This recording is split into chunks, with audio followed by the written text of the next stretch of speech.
लाल diary पर सियासत मामले को लेकर के इस वक्त की सबसे बड़ी खबर हम आपको बता दें। बर्खास्त मंत्री राजेंद्र गुढ़ा के खिलाफ मानहानि केस करेंगे डॉक्टर महेश जोशी। मंत्री महेश जोशी ने वकीलों से राय ले ली है। ये विधिक राय वकीलों से ली गई है, किस तरीके से वे मानहानि करेंगे। वरिष्ठ वकीलों के साथ उन्होंने चर्चा की है 2 घंटे तक अपने आवास पर। वरिष्ठ वकीलों ने मंत्री डॉक्टर महेश जोशी को विधिक सलाह दी है। इस्तिगासे के जरिए ये मानहानि का मुकदमा किया जा सकता है। गुढ़ा के खिलाफ मुकदमा दर्ज करवाया जा सकता है। गुढ़ा के खिलाफ जल्द कानूनी कार्रवाई डॉक्टर महेश जोशी करने जा रहे हैं। जलदाय मंत्री प्रदेश के वे बर्खास्त मंत्री राजेंद्र गुढ़ा के खिलाफ केस दर्ज करवा सकते हैं। इसे लेकर के इस वक्त की सबसे बड़ी खबर है। तो लगातार गुढ़ा महेश जोशी पर आक्रामक रहे हैं, कई तरह के आरोप लगा चुके हैं और अब महेश जोशी ने भी तैयारी कर ली है कि राजेंद्र गुढ़ा के खिलाफ किस तरीके से एक्शन लिया जाए। मानहानि का दावा करेंगे, इस्तिगासा करेंगे और इसे लेकर के मंत्री महेश जोशी की तरफ से विधिक राय वकीलों से ली गई है। आज अपने आवास पर वरिष्ठ वकीलों के साथ उन्होंने चर्चा की इस पूरे मामले को लेकर के। इस वक्त ये सबसे बड़ी खबर है। लाल डायरी लगातार प्रदेश की राजनीति में सुर्खियों में बनी हुई है।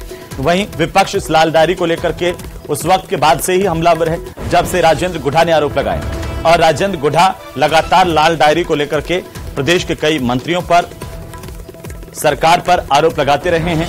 और अब जलदाय मंत्री महेश जोशी ने इस्तिगासे के जरिए महेंद्र गुढ़ा के खिलाफ, राजेंद्र गुढ़ा के खिलाफ मानहानि का दावा करने का ऐलान किया है। तो उन्होंने इसे लेकर के बाकायदा एक बयान भी दिया था कल कि वे जल्द ही केस करेंगे और आज उन्होंने अपने आवास पर विधिक राय वकीलों के साथ ली है। करीब 2 घंटे तक वरिष्ठ वकीलों के साथ महेश जोशी ने चर्चा की है, विधिक सलाह ली है। इस वक्त की बड़ी जानकारी आ रही है। लगातार लाल डायरी को लेकर के सियासत गर्माती हुई नजर आ रही है और इसी बीच ये सबसे बड़ी खबर है। राज्य सरकार के मंत्री महेश जोशी राजेंद्र गुढ़ा के खिलाफ अब मानहानि का दावा करने की तैयारी कर रहे हैं। बड़ी जानकारी इस वक्त। तो वरिष्ठ वकीलों के साथ 2 घंटे तक उन्होंने चर्चा की है। ज्यादा जानकारी के साथ हमारे सहयोगी बाबूलाल धायल फोनलाइन पर जुड़ चुके हैं। बाबूलाल, क्या जानकारी है? लाल डायरी का मुद्दा लगातार सुर्खियां बटोर रहा है और इसी बीच ये भी खबर आ रही है कि महेश जोशी अब मानहानि के दावे की तैयारी कर रहे हैं। जी बिल्कुल, आज उन्होंने घंटों अपने वकीलों के साथ में राय मशवरा किया है। तो वकीलों की 2 राय थी कि मुकदमा या तो सीधे थाने में दर्ज कराया जाना चाहिए या फिर इस्तिगासे के जरिए मानहानि का मामला दर्ज कराया जाना चाहिए। लग यही रहा है कि वो कोर्ट के जरिए ही इस्तिगासा कराएंगे और शायद सोमवार को इस्तिगासा करेंगे। इससे पहले वकीलों का एक पक्ष है वो ये कह रहा था कि सीधे थाने में एफआईआर करा करके गुढ़ा के खिलाफ कार्रवाई करनी चाहिए और उन्होंने जो मानहानि की है, जो चरित्र हनन किया है, तो उसको लेकर उन पर सीधी कार्रवाई करनी चाहिए। तो बहुत ही सोच समझकर महेश जोशी फैसला कर रहे हैं। कोई जल्दबाजी नहीं करना चाहते, लेकिन उन्होंने साफ साफ कहा है कि वो राजेंद्र गुढ़ा अगर माफी नहीं मांगेंगे तो वो कार्रवाई करेंगे। वो उन्हें खुद माफ नहीं करेंगे क्योंकि उनके ऊपर जिस तरह के एलिगेशन लगाए गए हैं, उनका चरित्र हनन किया गया है, इससे वो बहुत ज्यादा आहत हुए हैं, बहुत ज्यादा व्यथित हैं और वो इस मामले में कार्रवाई करके ही मानेंगे और पीछे नहीं हटेंगे। राजेंद्र गुढ़ा को माफी मांगनी होगी। अगर वो नहीं मांगते हैं तो फिर उनके पास में कानूनी कार्रवाई करने के अलावा कोई विकल्प नहीं बचेगा। तो अभी लग यही रहा है कि गुढ़ा महेश जोशी को जिस तरह की राय दी गई है उसके मुताबिक अब वो सोच समझ कर ही फैसला लेंगे। आज भी 2-3 घंटे तक चर्चाएं उनके साथ में जो वरिष्ठ वकील हैं उनके जरिए उन्होंने विधिक राय ली है और माना ये जा रहा है कि फिलहाल वो 1-2 दिन और इस बारे में सोचेंगे और उसके बाद में इस्तिगासे के जरिए ही। बिल्कुल बाबूलाल, चलिए बहुत शुक्रिया तमाम जानकारी के लिए। नजर बनाए रखिए, लगातार अपडेट हम आपसे लेते रहेंगे। चलिए आगे बढ़ेंगे और प्रधानमंत्री के दौरे की बात करेंगे। सीकर में प्रधानमंत्री के दौरे को लेकर के बीजेपी का जोश हाई था, लेकिन जब प्रधानमंत्री किसानों को सम्मान निधि की सौगात दे रहे थे तभी सीएम ने जयपुर में लाभार्थी संवाद कर मामला बराबर करने की कोशिश की। देखिए ये खास रिपोर्ट।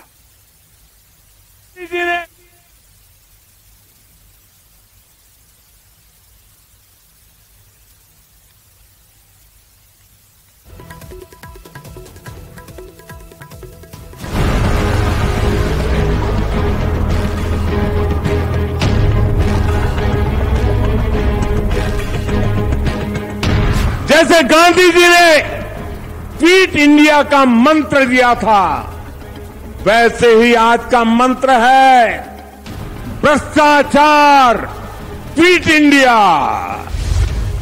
राजस्थान का सियासी महासंग्राम।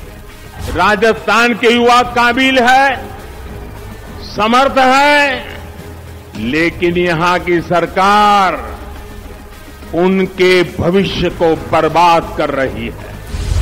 सीकर में पीएम, जयपुर में सीएम। चुनाव के पहले इतने घबरा गए हैं, जनता का मूड देख रहे हैं, जनता क्या सोच रही है, उसको लेके इतने घबरा गए कि बोखला करके अनशन आरोप लगा रहे हैं। पीएम मोदी ने दी किसानों को सौगात। हमने बीज से बाजार तक किसानों के लिए नई व्यवस्थाओं का निर्माण किया है। सीएम की 500 रुपए में गैस सिलेंडर वाली सौगात। कानून व्यवस्था पर तंज बनाम महंगाई वाला वार। भाजपा सरकार बनते ही यहां भ्रष्टाचारियों पर, अपराधियों पर कड़ी कार्रवाई की जाएगी। महंगाई की मार से आमदनी जो खत्म हो रही है, तो गुस्से में लोगों में चला डाल हो गया है। उसकी बात करते हुए कैसे मैं इनको राहत दे रहा हूं। 27 जुलाई को राजस्थान महासंग्राम की दिशा तय हो गई। लाल डायरी वाले एपिसोड के बीच जब प्रदेश की सियासत में एक ही वक्त में दो दिग्गजों ने कमान संभाली, तो सियासी तस्वीर भी साफ हो गई। जहां एक ओर सीकर में पीएम नरेंद्र मोदी ने किसान सम्मान निधि की 14वीं किस्त जारी कर किसानों को साधा, तो ठीक उसी वक्त सीएम गहलोत ने महंगाई राहत से आम जनता को मुक्ति दिलाने के अभियान को आगे बढ़ाकर सियासी हिसाब किताब बराबर करने की कोशिश की। आज यहां से देश के करोड़ों किसानों को पीएम किसान सम्मान निधि के लगभग 18,000 करोड़ रुपए भेजे गए हैं, सीधे उनके बैंक खाते में जमा हुए हैं। स्कीम उनकी थी, परंतु हमने 500 रुपये सिलेंडर तय क्यों किया?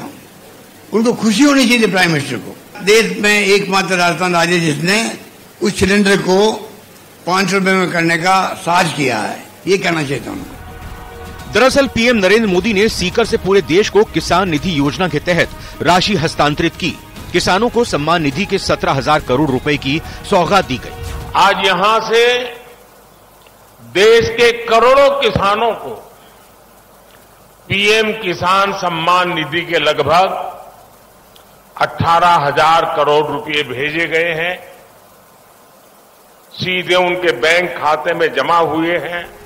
तो जयपुर से सीएम गहलोत ने भी राहत का पिटारा खोला और 37 लाख उज्ज्वला लाभार्थियों के खातों में 156 करोड़ की रकम ट्रांसफर की। स्कीम उनकी थी, परंतु हमने 500 रुपये सिलेंडर तय क्यों किया? उनको खुशी होनी चाहिए प्राइम मिनिस्टर को। किसान सम्मान